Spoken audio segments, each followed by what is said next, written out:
Hey guys, Mr. Bowman here. Today's learning objective, not on the screen, but we are learning the basic features and equations of trig functions. So on the left-hand side, I've got Paint open, and I've been writing down some key formulas and key features that we're going to need. And on the right-hand side, I've got Desmos, and we'll get into some equations as well. But we're going to be starting or exploring our 3 lessons on trig functions. And what I want us to do is, the first thing I want to note is the axes along here. The axes, today's axes, they are in degrees. And just to note, this is an example of where the degrees and radians come into play. And that's why the numbers are so big, because a full revolution of a circle is 360 degrees. So we need that x-axis to be huge. So if you do need to adjust your axes on Desmos, x-axes can be adjusted here and y-axes can be adjusted down there. Okay, and on the right, we've got our 3 functions, but the key thing to note is we've got our usual tan, cos, and sine.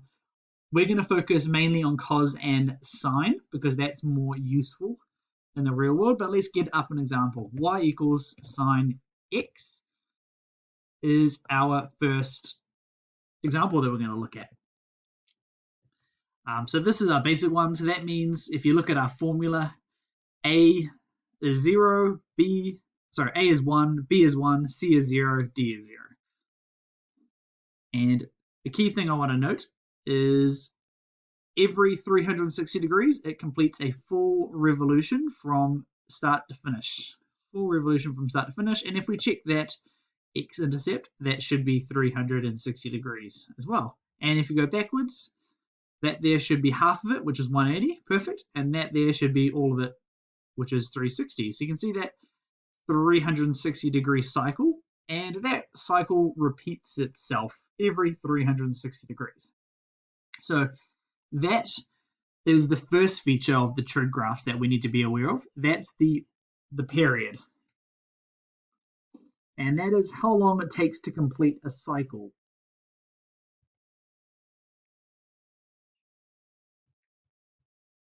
So I've added in maroon there just some notes. So the period, that's the feature we're looking at. That's the full cycle from start to finish of a trig function. And the thing to note is we can actually manipulate and change that cycle. So that's why I've written normally. So I'm just going to adapt my formula. So what I've done is I've changed it to, instead of x, it being 2x. So you can see now that 360 degree number, it now includes 2 full cycles. So that means for this sine graph, the full cycle has now actually been reduced to 180 degrees. So we can change the cycle or the frequency of our trig graphs. And like that, so we doubled it, but what we can also do is we can also increase it as well.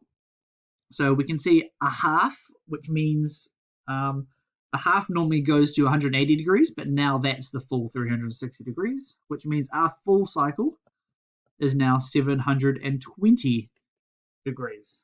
So that's really interesting. So that B value, the B value can change the period. And you can basically tell it how many full cycles do you want within your 360 degree range. And here we've only got half. And if you wanted to, you can change it to a tenth. That's a real flat curve. Or you could change it to 100. Probably too many. Or you can change it to 10. So we've now, if we find 360, we've now got 10 full cycles within that 360 degree period. Okay, and the same does apply to cos. So I'll just go back to sine x and just going to put in y equals cos x. The difference being cos starts at 1 instead of 0. And if we put a 2 in front of that, we can see that frequency change as well. And the same does apply to tan. So 360 degree, and then we can change the frequencies of that as well. So anything I mentioned about sine, it will apply to cos, cosine, and tan as well. Okay, so we've chatted about B. let's chat about the amplitude. So the amplitude of our graph, here it's 1 because the amplitude is the difference between the middle and the peak of our graph. So I've added in the notes. So the amplitude, the difference between the middle and the peak of the graph, and I'm just making a note, that's normally 1. But like the period, we can alter the amplitude. And let's have an example. So what we're going to do is we're going to put a number in front of this. So we're going to go below that, we're going to go y equals 2 sine x. And you will see the amplitude has been multiplied by 2. So 2 times 1 gets us to 2. So that's why it's gone up so high. And you'll notice the 360-degree cycle is still intact. Just the peaks of that. So that A value, that can change the amplitude.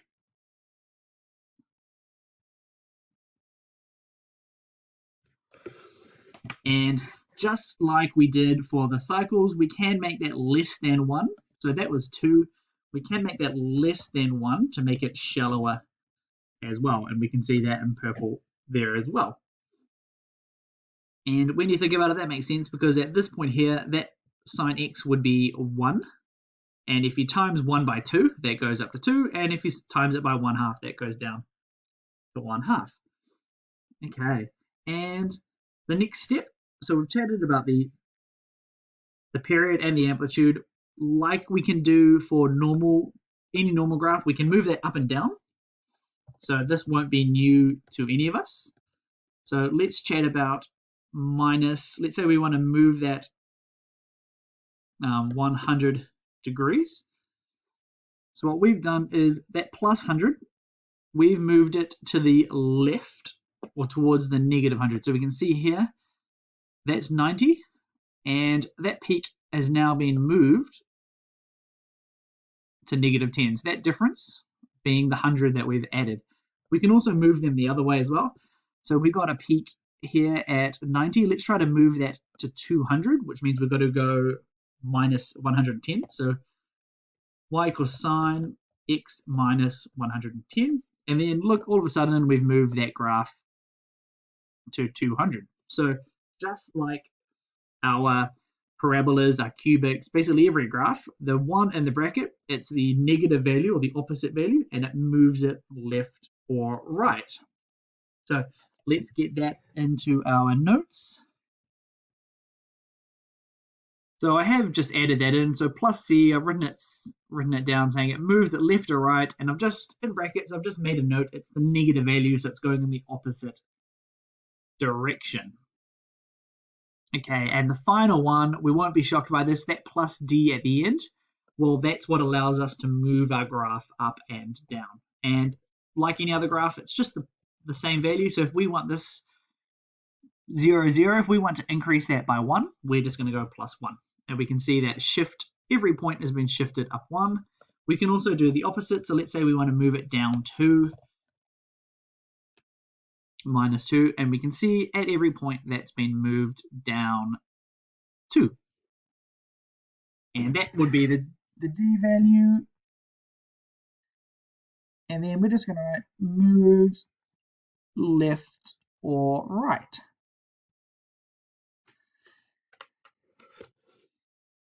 Okay, and we will be figuring out how to mathematically figure out these formulas. For example, we will observe the movement up or down. We'll observe the movement left or right. We'll observe the amplitude and how much that's been changed, or potentially the change in the period, to then be able to figure out the others, or we might just be able to observe all 4 and come up with our formula without any need to work backwards. Okay, so let's get rid of all these. So the next thing I want to note is the difference between cos x and sin x, because a lot of us will get these two the wrong way around. So sin x in black, that starts at 0. And cos x starts at 1. And the way I like to think about it, cos and sine, the middle numbers kind of look like a 0 and a 1. And we must remember that they are the opposite way around. So the cos, that's got a 0 in it, which means it starts at 1. And the sine, that's got a 1 in it, which means it starts at 0. And the final thing is, let's go through some examples. Let's move everything up and down. So I'm just going to chat about some criteria. So we're going to use, maybe if we think about the tides, how it comes back and forth, back and forth, back and forth. So let's say we are at the beach and we are at high tide. So that means we're probably going to be wanting to start at 1 because that would be our peak. 1 is I, which is the opposite. So that we'll be looking at to do with cos x. There you go. So it comes back and forth, starts there. So let's say a full cycle that fits, let's say every 10 hours. So 10 hours is 600 minutes. So we need to stretch that out. It is going to be a bit challenging. Okay, so what we're going to do is we're going to go y equals cos, let's just double that, approximately equals 2x. So I've made that wider. Let's say I want to increase the amplitude to 3. What we're going to do is we're going to times that by 3. And then let's say I want to move this peak over 50 degrees. I'm going to put that in the middle, and it's the negative value, so it's going to be negative 50. And then let's say I want to move the origin up to 1. Well, I'm going to increase it by 1. And it does look messy, but you can figure them out. So let's now have a look how to work backwards to get to this formula. So the first one we can figure out is 3. So we need to find the middle. So we can see it goes from 4 to negative 2. So that's got a range of 6. And the middle point of that would be 3 either way, which is 1. And that would normally be 1, but now that's been stretched or times by 3. So that's how you'd get the 3. Okay, so that 2, that tells you how many would fit in a regular 360-degree cycle. So let's find a starting point. So that starting point is about 104.7. So we're looking for 464 to see how many cycles would fit in. So 464 is there. And we can see, looking at that point, it goes up 1 cycle and then it repeats another cycle. So that means 2 cycles within that 360-degree range. So that becomes 2. So you can pick any points along your axes to find that out.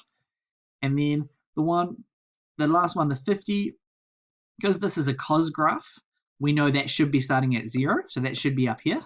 So what you're going to do is you're going to look at the next peak to see how much it's changed by. So it looks like it's been moved by 50 to the right, which would be negative 50. And the last one, whoops the daisies, the last one is how much it's been moved up or down, and you would find that by the midpoint. That midpoint should be at 0, so it's been moved plus 1. So a whole bunch of different features that we can use. So today's graph of the other features, how much it's been moved up or down, left or right, we've chatted about that, and the domain and range of our graphs. So for the domain and range, there's no real limitations for sine and cos. And for the range, there is limitations. This one here goes from negative 4 to negative 2, but a normal one would have a range between positive 1 and negative 1. There's no values out there. And I do want to make a note about specifically about tan graphs. So tan graphs in particular, so they have that 360-degree cycle. So it starts up there, goes up, goes up, goes up, and then this point here, you're back 360 degrees. And I do want to note there are asymptotes here. So we can see it pops up here and then pops up down the bottom. So there is an asymptote. So that means there are limitations to the domain for these graphs. So do keep that in mind. So tan, they do have a limitation, but we won't be focusing on tan graphs too much. Okay, so what's really important is we've chatted through tons and tons of different features. Please take the time to do some notes, some really good notes about these features. And then let's get into some questions. Also, if you have gone all the way through the video, today's code word, we'll see how many people can get it, is go trig. So put go trig in the comments below.